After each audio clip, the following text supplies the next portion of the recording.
cruel and inhumane treatment. Those were the charges levied by Ann Stinson to her husband Charles. They were both scheduled to appear for a divorce hearing, but none of them showed up. We are in Dixon Cemetery in Westwood, Kentucky to take a look at this unbelievable murder story. Forgotten by time, lives ended by the hand of someone else in cold blood. We finish their stories because they were not able to finish their own. You're watching Vintage Murder, a Whit Docs series.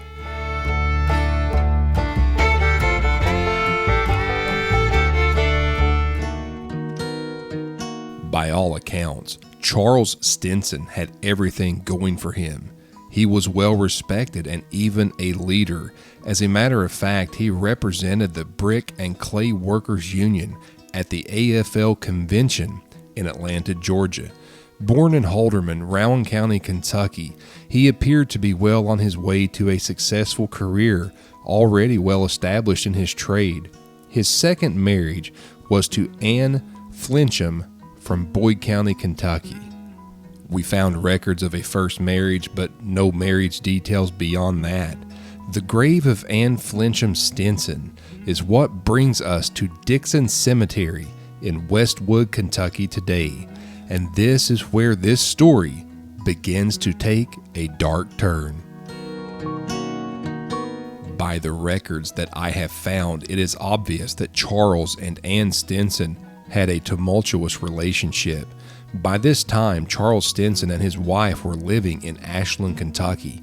He was working for the Chesapeake and Ohio Railroad, and they had been married for 5 years. Ann Stinson was born August 29, 1915 in Boyd County, Kentucky, and was a waitress in a restaurant. This was Ann's first marriage, as I found no other records to suggest otherwise. On the surface, this would appear to be the normal Kentucky couple. Both worked, both had respectable jobs. Charles was a leader in his union. However, below that surface, things were not as they had appeared. Cruel and inhumane treatment. That was the charge that Ann Stinson brought against her husband in the divorce petition.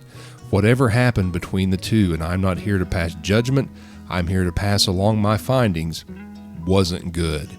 The estranged couple was living separately at the time, and it appears that they were separated for less than a week when the unthinkable occurred. The former couple were scheduled to appear in court at their divorce hearing, but neither one of them showed. An investigation occurred. There would be a verdict read, but unfortunately not related to the divorce. This verdict would be read by Coroner Fred Miller. Coroner Miller would report that there was a murder-suicide in the case of Charles and Ann Stinson. Coroner Miller would go on to say that Charles shot his wife twice in the left breast with a shotgun and a pistol. And then he turned the pistol on himself, taking his own life. The official ruling was a murder-suicide. And that is what brings us to Dixon Cemetery today as we pay our respects and tell the story of Ann Stinson. You know, most of the time when I do videos like this, I just focus on the one who was murdered, but in this case, I had reason to believe that Charles Stinson is actually buried in this cemetery near Olive Hill, Kentucky, called Bowen Chapel Cemetery. We're going to go up here on top of this hill, see if we can find his grave. So I've been here at the cemetery, Bowen Chapel Cemetery, just outside of Olive Hill, Kentucky. I was able to locate the grave of Charles Stinson, the man who was the culprit in this murder-suicide. He was buried on top of a hill. A few things struck me.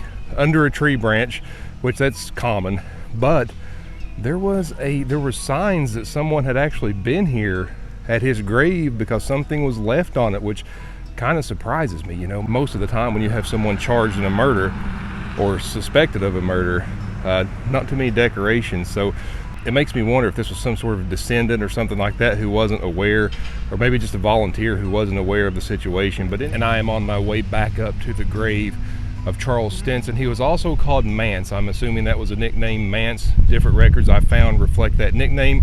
Let's go to the grave of Charles Stinson. We are making our way to the grave of Charles Stinson, and I can't say that I got a good feeling while visiting, but I felt that I needed to visit the grave in regards to this horrific situation. It makes you wonder what was going through his mind when this happened. Vintage murder. It happened everywhere, it seems, including this small area of Kentucky. A few things that I want to mention. I found it interesting that the headstone of Charles Stinson reflects his status as a Union leader, and the epitaph reflects praise. Most of the time, someone accused of such a heinous crime is placed in either an unmarked grave or one with a very modest stone. Certainly not with an epitaph that reflects praise. It makes me think that there was a demographic that didn't think he committed this crime, although the coroner made the ruling. Either way, this is another tragic and senseless example of vintage murder. Forgotten by time, lives ended by the hand of someone else in cold blood. We finished their stories because they were not able to finish their own. You're watching Vintage Murder, a Whit Docs series.